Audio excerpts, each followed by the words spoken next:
जय जय राम।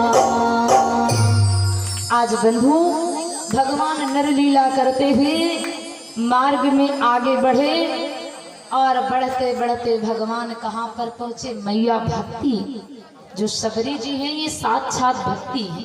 भगवान फोन पे नहीं चलावता। 7 वर्ष से लेकर के 70 वर्ष की आयु हो गई भक्तों, और माँ सबरी का प्रण नहीं छूटा। धन्य है सबरी, क्योंकि आज भी भगवान आते हैं कब? जब हम सबरी जैसा भाव रखते हैं तब, मीरा जैसा भाव होता है तब भगवान आज भी आते हैं। ऐसा क्या हो गया भैया जो आप इतने सारे लोग खड़े हो गए हैं? अच्छा, पानी निकल रहा है। अच्छा, धन्य है हरिपुर धाम की धरती से सीधे पानी निकल रहा है। और का एक से एक व्यवस्था है, देखो भी आती। तो आइए शांति का परिचय बनाएं ताकि आपके समझ में आए। हम बार बार आपसे यही निवेदन करते हैं कि जो बोला जाए आपको समझ में आए, अन्यथा हम बोलते भी रहेंगे समझ भी नहीं पाओगे तो कोई मतलब नहीं निकलेगा। हमारे सभी सज्जन भक्त हैं, सब अच्छे से बैठ जाएंगे और अच्छे से श्रवण करेंगे। बंधु भगवान कहाँ पर पहुंचे? भक्ति के द्वारा। सबरी साक्षात भक्ति है। सबरी ए बिटिया, हाँ इधर देखो सामने, ज्यादा न बतियाओ। और देखो तो 32 के 32 बाहर हैं, वही कहा जाए तो न निकली है। हाँ शांति से बैठो।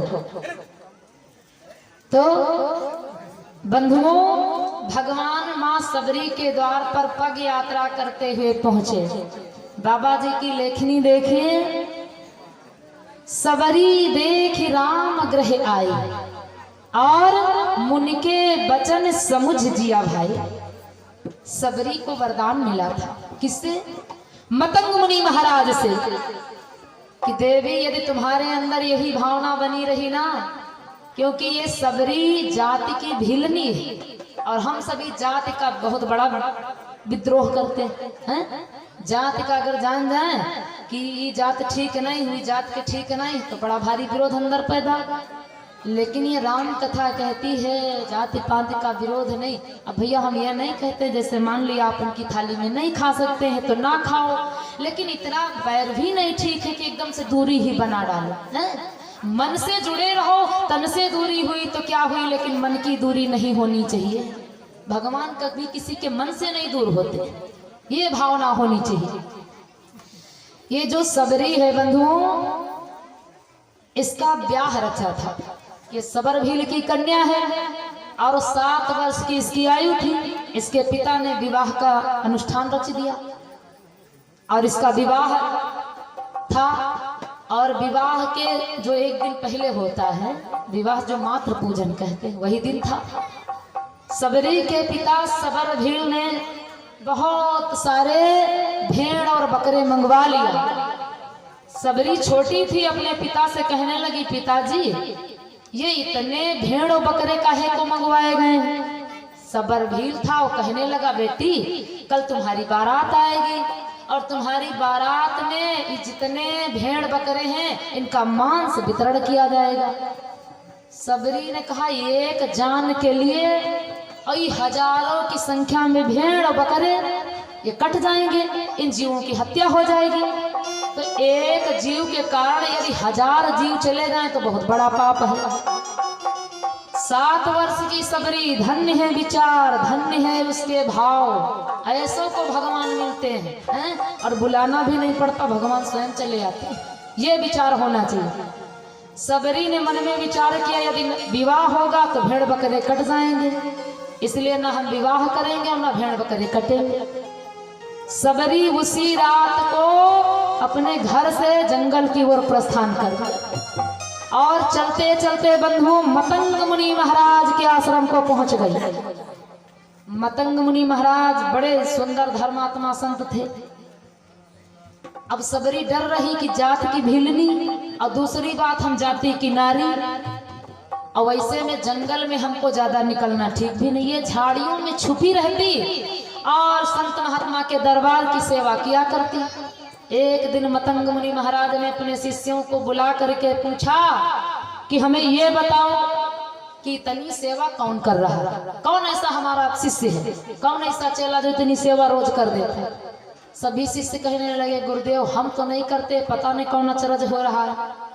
एक दिन मतंग मुनि महाराज सैया पर ध्यान लगा करके बैठ गए और रात्रि का 3 बजा था। सबरी मैया झाड़ी से निकली और झाड़ू बुहारा करने लगी, फूल तोड़ने लगी। मतंग मुनि महाराज ने आंखें खोल दिया, देवी तुम कौन हो? सबरी ने बंधुओं सारा चरित्र बताया, मैं सबर भील की कन्या, पिता ने विवाह का आयोजन किया जिसमें हजारों भेड़ बकरे मंगवाया मांस देने के लिए, और मुझे बर्दाश्त नहीं हुआ, मैंने घर छोड़ करके जंगल चली आई।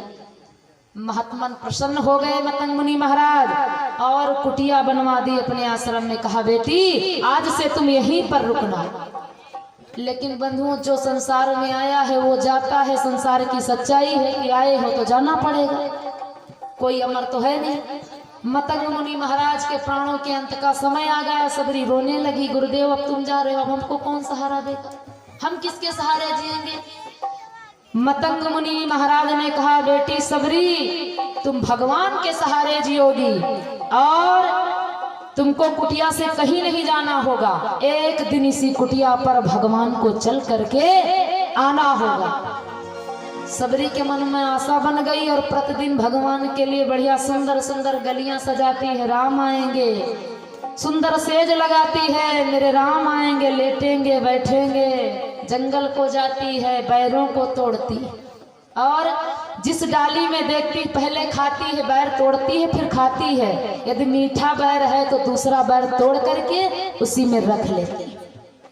ऐसा थोड़ी ना है कि वही बैर खाया और वही बैर रख लिया ना, उसी हाथ से तोड़ा और उसी हाथ से मुंह में खा लिया, और जब देखा ये बैर मीठा है तो फिर दूसरा बैर तोड़ लिया उसी डाली से और अपनी टोकरी में रख लिया। मेरे राम आएंगे, मेरे राम बैरों को खाएंगे। क्या भाव है! अगर ये भाव होता तो भगवान भोग लगाते, अगर ये भाव नहीं तो चाहे जितने व्यंजन पर असर, भगवान रिझने वाले नहीं है। बंधुओं आज 7 वर्ष से लेकर 70 वर्ष की आयु हो गई, लोग धिक्कारने लगे। जो कोई रोज ज्यादा पूजा पाठ करते और उनके ऊपर कोई दुख मुसीबत आ जाता है तो जितना उनका पीड़ा नहीं होता पड़ोसिन का पीड़ा है। खूब गंगा जल चढ़ावत है, सवेरे 4 बजे तैसे घंटी बाज जात, तैसे शंख बजावे लागत, घंटा आरती उतारत हम देखी जाए, हम तो कबहू नहीं उतारत, हमारे नहीं आ जाते। ऐसा नहीं है, ऐसा नहीं है। यदि किसी भी कर्तव्य से चूके हो तो पीड़ा सहनी पड़ेगी। आप बना रहे हो आगे के लिए, हैं? एक कलयुग है, 40 साल तक जी भर के बना लो, 41वां साल लगेगा तो परिणाम तुम्हें मिलने लगेगा। ये कलिकाल का समय है, जी भर के बनाओ, ये कलयुग नहीं ये करजुग है। जैसा करोगे वैसा परिणाम तुम्हें मिल जाएगा।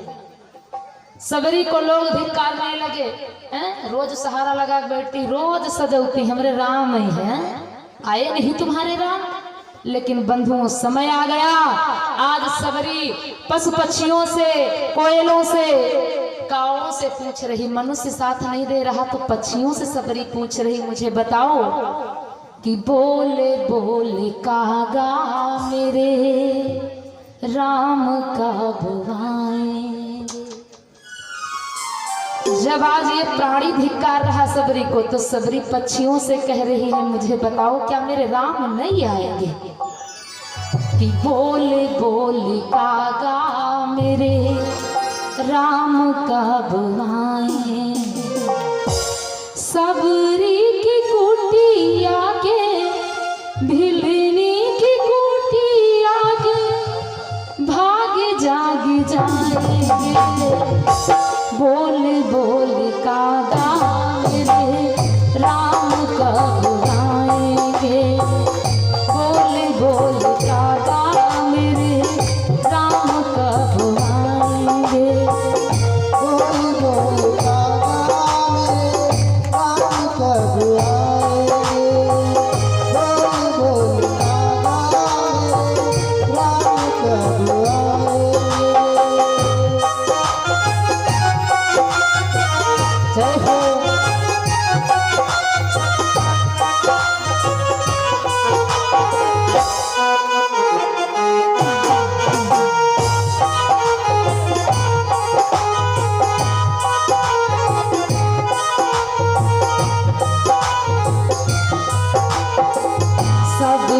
की कुटिया के, भिलनी की कुटिया के, सबरी की कुटिया के, भिलनी की कुटिया के, भाग जाग जाएंगे।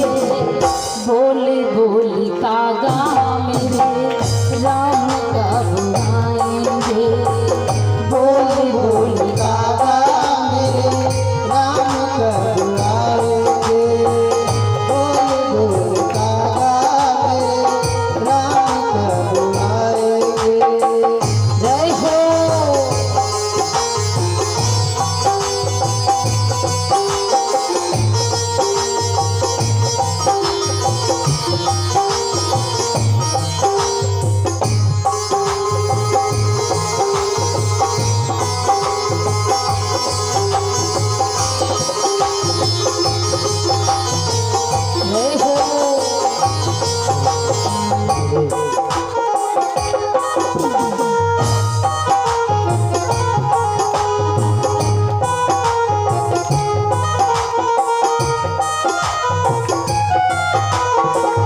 सबरी माँ कहती है, आए नहीं राम जी लगाई कहाँ देर है। आए नहीं राम जी लगाई कहाँ देर है। आए नहीं राम जी लगाई कहाँ देर है। आए नहीं राम जी लगाई कहाँ देर है। चुने चुन के रखे मैंने कब से बैर है। चुने चुन के रखे मैंने कब से बैर है। बली बाली जाऊंगी मैं, बली बाली जाऊंगी मैं, बली बाली जाऊंगी मैं, राम जब आएंगे। बोले बोले कागा मेरे राम कब आएंगे। बोले बोले कागा मेरे राम कब आएंगे।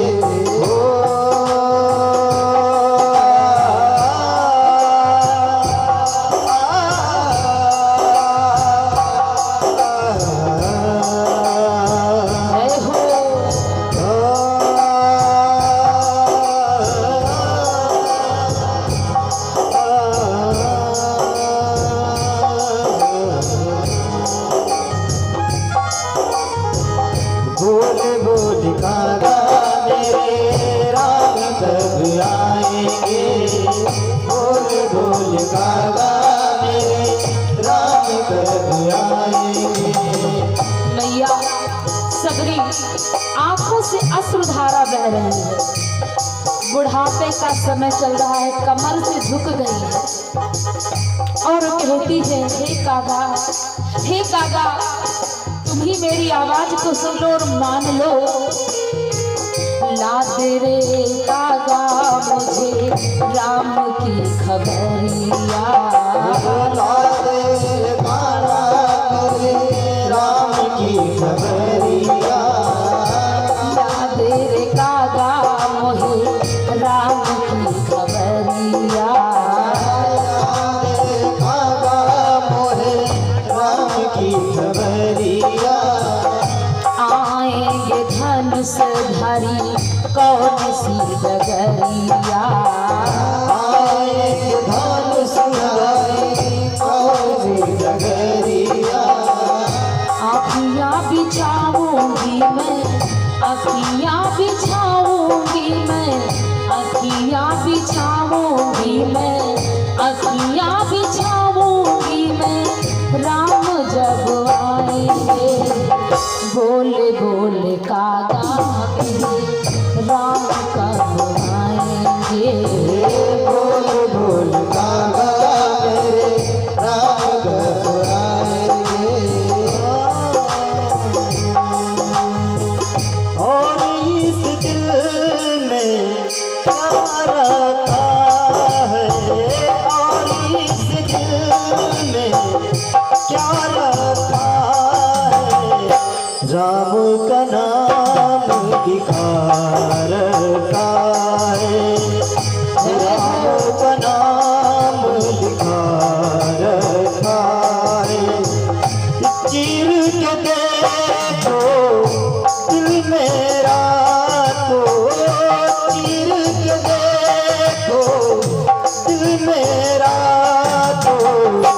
प्रभु का ही नाम लिखा रखा है, प्रभु का ही नाम लिखा रखा। बोल बोल कागा मेरे राम कब आएंगे, तालियों का सहयोग करो। बोल कागा मेरे राम कब आएंगे। सभी लोग तालियों का सहयोग करो।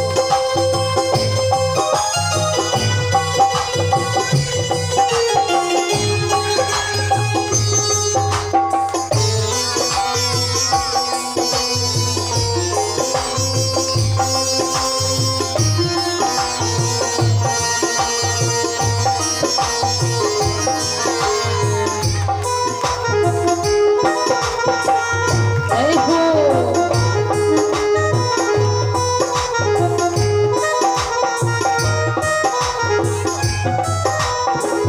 भोले भाले दोनों भाई बड़े नीछावर है दोनों भाई बड़े नीछावर है। भोले भाले दोनों भाई बड़े नीछावर है दोनों भाले दोनों भाई बड़े नीछावर है। मेरी इस नैया के वही पतवार है, मेरी इस नैया के वही पतवार है। भोले भाले दोनों भाई बड़े ही झावर है, भोले भाले दोनों भाई तालियों के सहयोग से। मेरी इस नैया के वही पतवार है, मेरी इस नैया के वही पतवार है। जान के अनाथ हमको, जान के अनाथ हमको, जान के अनाथ हमको, जान के अनाथ हमको पार वो लगाएंगे। बोले बोले कागा राम कब आएंगे, बोले बोले कागा मेरे राम कब आएंगे, बोले बोले कागा मेरे राम कब आएंगे। सबरी की कुटिया थे, सबरी की कुटिया के, सबरी की कुटिया के भाग जग जाए। बोले बोले कागा मेरे राम कब आएंगे, बोले बोले कागा मेरे राम कब आएंगे, बोले बोले कागा मेरे राम कब आएंगे, बोले बोले कागा मेरे राम कब आएंगे। और ऐसा नहीं आएंगे, बोले बोले कागा मेरे राम कब सबरी की कुटिया के, सबरी की कुटिया के भाग जग जाएंगे। बोले रामचंद्र भगवान की एक बार मीठी मीठी तालियां बजाते हो सभी लोग राम को बुलाएंगे, कहेंगे कि बोले बोले कागा मेरे राम कब आएंगे, बोले बोले कागा मेरे राम कब आएंगे, बोले बोले कागा मेरे राम कब आएंगे।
सबरी बड़े धैर्य से, बड़े भाव से जब पक्षियों से वर्णन किया कि बताओ मेरे राम कब आएंगे, मेरे राम कब आएंगे, कब मेरी इन नैनों की प्यास को बुझाएंगे मेरे राम। बंधुओं समय अनुकूल हो जाता है। भगवान राम पग यात्रा करते हुए नंगे पैर भगवान चलते चलते दोनों भाई मां सबरी की कुटिया को पहुंचते हैं। आज सबरी भगवान को देख करके बड़ी धन्य हो जाती, बड़ी मंगन। और यहाँ तक इतनी मंगन है सबरी कि आज तुरंत फूलों की सेज लगी है। भगवान राम और भैया लक्ष्मण दोनों भाई बैठ गए। सबरी कहती नाथ अब स्तुति कैसे करूं, अब पूजा कैसे करूं, तुमने आते आते बड़ी देर कर दी। हमने सोचा था तुम पहले आ जाओगे तो हम कुछ सेवा कर लेंगे, पूजा कर लेंगे, लेकिन नाथ तुम तो आते आते बड़ी देर कर दी। अब बताओ हम क्या करें। ना कानों से कुछ सुनता है, ना आंखों से दिखाई देता, तुम भी सही सही मुझे नहीं दिखते हो, और ना इन हाथों में सेवा का बल बचा है। और प्रभु यहाँ तक तो और हम क्या कहें, अब प्रभु हम कमर से भी झुक चुके हैं, चल भी नहीं सकते हैं, कोई सेवा नहीं हो पाएगी, कोई स्तुति नहीं। भगवान ने कहा माँ जो हमारे लिए इतनी प्रतीक्षा करता है हम उससे पूजा नहीं करवाते, हम स्वयं उसकी स्तुति गाते हैं। भगवान ने कहा मैया हम उससे पूजा नहीं करवाते, हम स्वयं उसकी स्तुति गाते हैं। भगवान भक्त की बढ़ाई करते हैं कि नहीं करते हैं।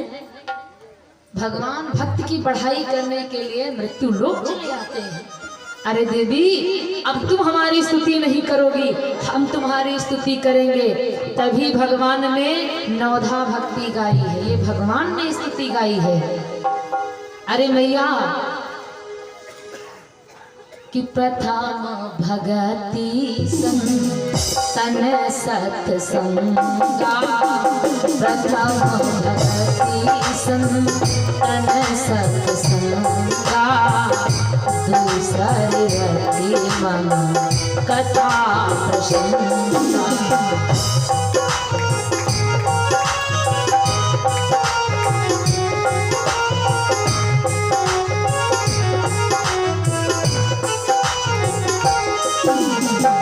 प्रथम भगति तन सत्संगा, प्रथम भगति दूसरी रति मम कथा प्रसंगा।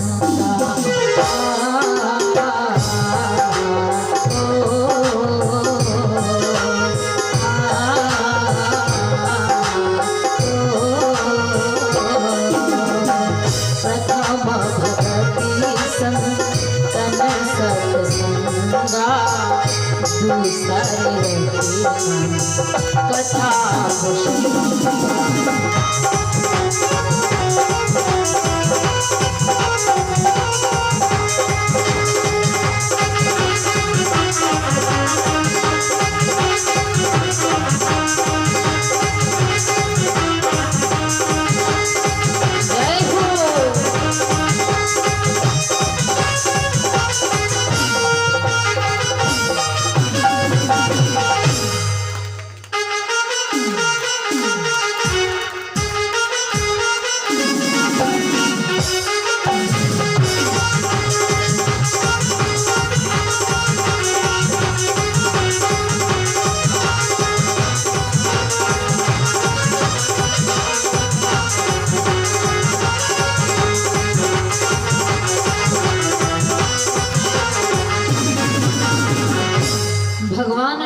नवधा भक्ति गाई।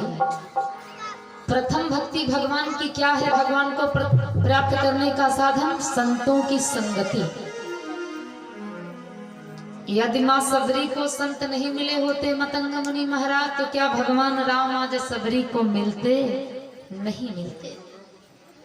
मैया सबरी की संगति बचपन में मतंग मुनि महाराज जैसे संत से लग गई। भगवान को पग यात्रा करते हुए आना पड़ा।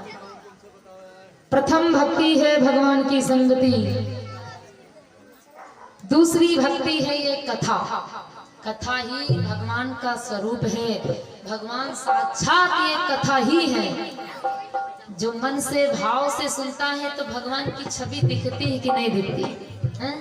यदि प्रेम से भाव से सुनते हो तो आपको लगता होगा कि हाँ मैया सबरी के पास भगवान आए हैं, भगवान बैठे हैं, कंदमूल फलों को बैरों को भगवान खाएं।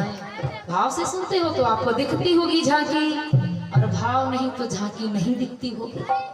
तो भगवान की दूसरी भक्ति ये कथा, कथा से भी भगवान मिलते हैं। प्रथम संतों की संगति से भगवान, दूसरी भक्ति कथा से, और गुरुपद पंकज सेवा, तीसरी भगति अमान, और चौथी भगति पम गुणगन करई कपटि तज। तीसरी भक्ति भगवान को पाने के लिए गुरु की सराह, चौथी भक्ति कपट को तज करके भगवान का गायन किया जाए, भगवान का गुणगान। पंचम भक्ति भगवान की बताई गई है भगवान पर विश्वास। भगवान को किसी ने देखा तो है नहीं, इतने सज्जन बैठे, किसी ने भगवान को देखा? चित्र देखा होगा, लेकिन यदि चरित्र तुमने भगवान के प्रकार से चला है तो दर्शन भी होता है।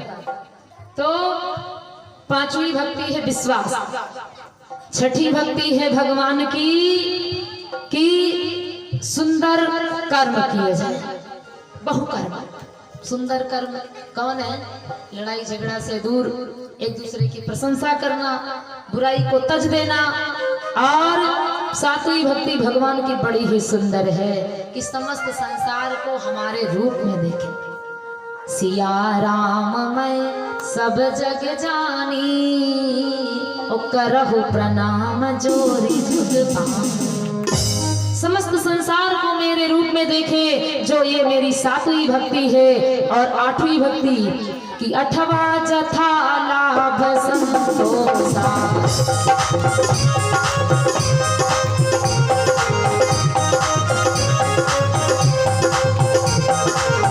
अठवा जथा लाभ संतोषा, सपनों नहीं देखे परदोषा।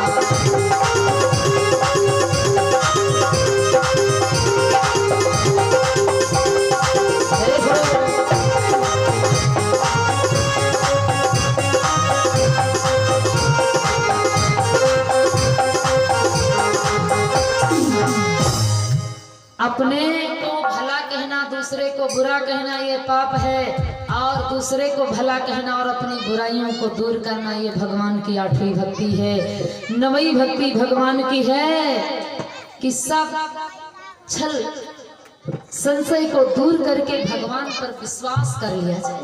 ये भगवान की नवीं भक्ति। भगवान ने स्वयं मैया सबरी के सम्मुख बैठ करके स्तुति गाई, और माँ सबरी के झूठे बैरों को भगवान ने पान किया। भैया लक्ष्मण ने बैर को फेंक दिया। हम नहीं खाने वाले हैं झूठे बैर भिलने के। भैया लक्ष्मण ने फेंक दिया। ये सारा प्रभुता का कार्य भगवान राम जान गए। आगे बंधु कथा में भी श्रवण करोगे कि वही बैर जा करके द्रोणागिरी पर्वत पर संजीवनी बचती, जो भैया लक्ष्मण के मुंह में पड़ती, तभी कल्याण होता।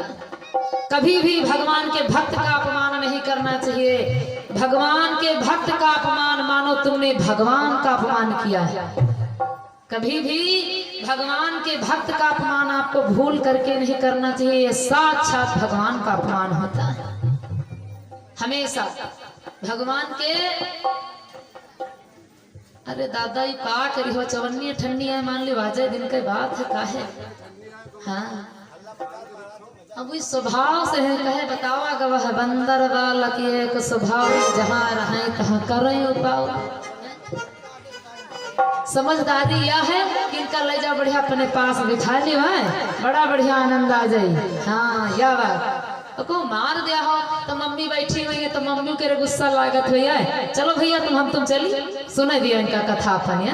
हाँ बच्चे जितने छोटे हैं अगर ये ज्यादा उपद्रव कर रहे हैं क्योंकि इनका स्वभाव है, ये मानेंगे नहीं तुम्हारे मनाने से, इनका स्वभाव है ऐसे ही रहेंगे। इनका उठा के अपने अपने लगे बैठा लो हैं, बस शांत हो जाइए। अब पापा के सामने वैसे ही बिल्ली बने रहा था, पता तो इनके लागत इन्हें घर में है कि नहीं है। हाँ आइए शांति का परिचय देते हुए बोले राजा रामचंद्र भगवान की। अच्छा तो का बीच में तुमका मना किन गवा कि तुम ना बोले हो हैं। हाँ देखा बढ़िया बकायदा साल वाल ओढ़े बैठी का कुछ है, बढ़िया गर्मी बनी हुई इतनी टाइम है। यह समझ में आवत है कि रजैया के अंदर बैठे बीचम जितने लोग हैं उनकी समझ में यह आवत है कुछ बात नहीं, रजैया के अंदर है ना ठंड। अब बिल्कुल वह तन की गर्मी हुई, ना हाथ ठंड ना पाँव ठंड ना कान ठंड है। और खोपड़ी में छोट बड़न के कारण खोपड़ी में जाड़ नहीं लागत, सब बढ़िया आनंद आनंद, क्योंकि भगवान का